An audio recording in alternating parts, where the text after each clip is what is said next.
केवल सऊदी का कानून इतना खतरनाक है, चोरी करने पे हाथ काट, राजा का हाथ काट। समझिए कितना टफ है। फिलिस्तीन वाले ही कहेंगे कि अरब में राजा क्या कर रहा है। राजा कहता मरने दो इनसे, जब तक मरा ही रहेगा सब अपनी व्यवस्था देखते रहेगा। इसलिए पूरे अरब वाले गुलामी करते हैं किसकी? अमेरिका की। बट सबसे पहली गलती की इस्लामिक कानून के हिसाब से इनका बुर्ज खलीफा इन्होंने नहीं बनाया। पावरफुल और अमीर में अंतर। अगर मान के चलिए सऊदी अरब ढेर उड़ेगा ना, सऊदी का कानून लाओ, चोरी करने पे हाथ काट दो।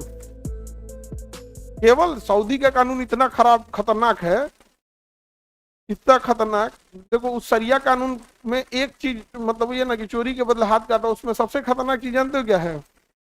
यदि कोई चोर चोरी करे तो उसका हाथ काट दो, लेकिन अगर कोई रोटी चुरा रहा है भूख की वजह से तो राजा का हाथ काट दो। अब समझिए कितना टफ है। भूख से अगर किसी ने चोरी किया तो किसका हाथ काट दो कि तुम राजा बन के बैठा क्या है। खैर दुनिया में लोग कहते हैं कि सऊदी का कानून बहुत बढ़िया है, बट सबसे पहली गलती कि इस्लामिक कानून के हिसाब से राजतंत्र होता ही नहीं है, और तुम राजतंत्र में बैठे हो कहते हो इस्लामिक कानून है। पहला ही गलती वहां यही है, इस्लामिक कानून में राजतंत्र नहीं है और ये सब राजा बन के बैठा है। तो मोहम्मद साहब 2 दिन भूखे रह के मजदूरी किए थे, अभी राजा बन के रह रहा है और कानून लगाएगा। सो ये इधर संविधान पढ़ो, ये भारत का संविधान है, यहाँ एक एक अनुच्छेद लागू है, यहाँ कोई राजा नहीं। 57 मुस्लिम देश हमारी बात उन्हें तकलीफ देती है, लेकिन इतना जरूर कहते हैं ना, 57 के 57 एक हो जाओगे ना, एक बार इजराइल खांस देगा तो साइड हो जाएगा। इन 57 में किसी की औकात नहीं इजराइल से फिलहाल लड़ सके।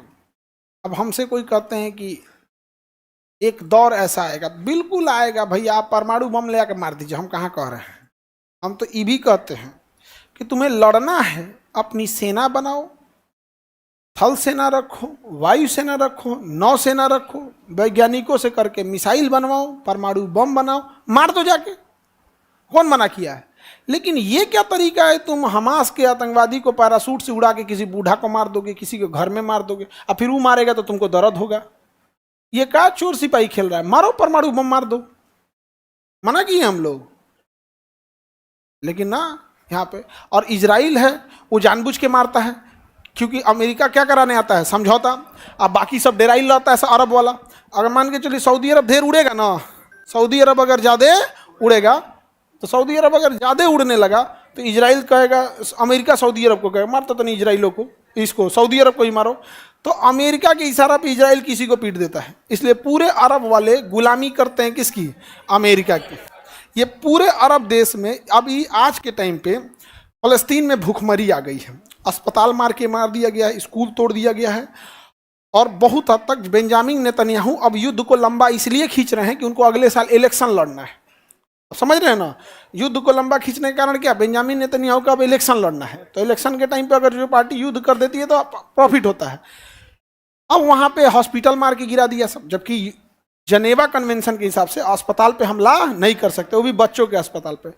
उसके बाद देखो जो खाना की सप्लाई आ रहा था उस पर भी मार के गिरा दिया। अरब वाले खाना दे तो पहुंचा दो भाई, तुम तो पूरे अमीर हो, पूरी दुनिया से काहे कह रहे हो, यहाँ पर अमीर है। यहाँ पे 57 के 57 कंट्री कुछ नहीं कर सकते हैं, क्योंकि ये पावरफुल नहीं है, अमीर है। पावरफुल और अमीर में अंतर होता है। इजराइल, यूरोप, ये अमीर भी हैं और पावरफुल भी हैं। इनका बुर्ज खलीफा इन्होंने नहीं बनाया है, इनके पास तेल है, समझे? दूसरा मजबूरी भी है। फलस्तीन का कहना है कि लोकतंत्र अच्छी व्यवस्था है, अरब में राजा है, तो ये अरब वाले अपने डराइल रहता है सब कि अगर हम फिलिस्तीन का साथ दे दिए तो आने वाले 10-20 साल बाद फिलिस्तीन वाले ही कहेंगे कि अरब में राजा क्या कर रहा है, यहाँ तो लोकतंत्र होना चाहिए। तो राजा कहता मरने दो इनसे को, जब तक मरा ही रहेगा सब अपने व्यवस्था देखते रहेगा, सब मरने दो इन लोग को।